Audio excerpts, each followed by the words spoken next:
ब्राह्मण संकादि के साथ से असुरों का तामसी शरीर पाया। एक का नाम हिरण्यकश्यप, दूसरे का हिरणाक्ष।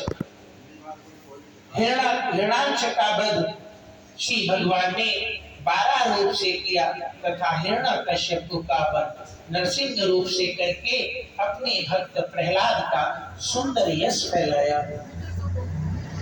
वे ही दोनों देवताओं को जीतने वाले दिग्विजयी रावण और कुंभकर्ण नाम से विख्यात हुए। अब भगवान के हाथों से मरने पर भी, शरीर छोड़ने पर भी वे मुक्त इसलिए नहीं हुए क्योंकि उनको ब्राह्मण के शाप का वचन 3 जन्मों के लिए था।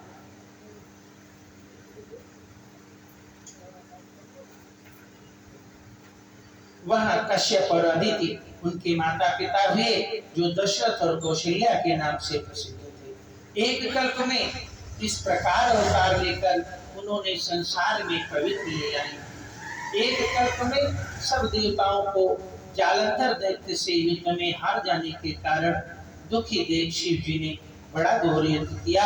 महाबली दैत्य मारे नहीं मरता था। उस दैत्यराज की स्त्री परम सती वृंदा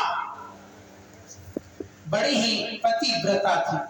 उसी के प्रताप से त्रिपुरासुर जैसे अजय शत्रु का विनाश करने वाले शिव जी भी उस दैत्य को नहीं जीत सके। छल करि तारउ तासु व्रत प्रभु सुर कारज कीन, और जब तेहि जानेउ परम तब जी, जब तेहि जानेउ मरम तब श्राप कोप कर दीन। प्रभु ने छल से उस पतिव्रता स्त्री गंगा का व्रत भंग किया, देवताओं का काम किया। जब उस स्त्री ने ये भेद जाना तब उसने क्रोध करके भगवान को श्राप दिया। लीला के धाम प्रभु श्री हरि ने उस स्त्री वृंदा के श्राप को प्रमाण दिया, सत्य किया, स्वीकार किया। वही जालंधर उस कल्प में रावण हुआ जो श्री राम जी ने इसे युद्ध में मारकर परम गति दी। एक जन्म का कारण ये, श्री राम जी ने मनुष्य देह धारण किया। हे भरद्वाज मुनि सुनो, प्रभु के प्रत्येक अवतार की कथा का कवियों ने नाना प्रकार से वर्णन किया। एक बार नारद जी ने श्राप दिया, अतः एक कल्प में उनके लिए भगवान का अवतार हुआ। श्री हरि ने मनुष्य रूप धारण कर नारद जी के श्राप को जो अंगीकार किया था उसे सत्य किया।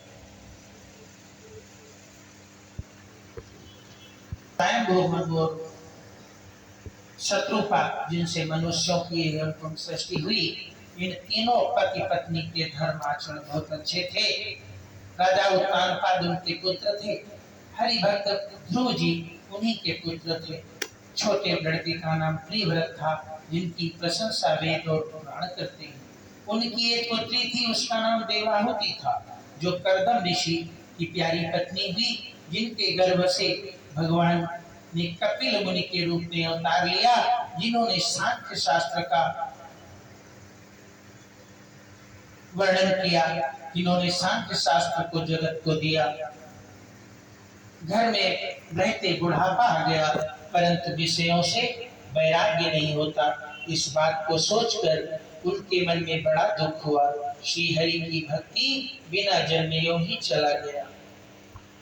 देखकर स्वयं स्त्री शत्रुपा सहित मन को गमन किया और वो तीर्थों में प्रसिद्ध तीर्थ नैमिषारण्य आए और वहां गोमती जी में स्नान करके उनके आगमन को सुन धर्म धुरंधर राज ऋषि जानकर वहां रहने वाले सिद्ध ज्ञानी मुनि उनसे मिलने आए।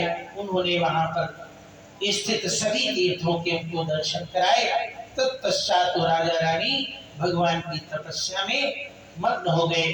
12 अक्षर मंत्र पुनि जपहि सहित अनुराग, वासुदेव पद पंकरु दंपति मन अति लाभ।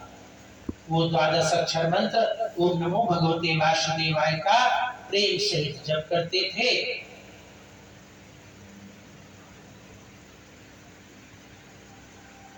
नेति नेति जेहि वेद निरूपा निजानंद निरुपाधि अनुपा।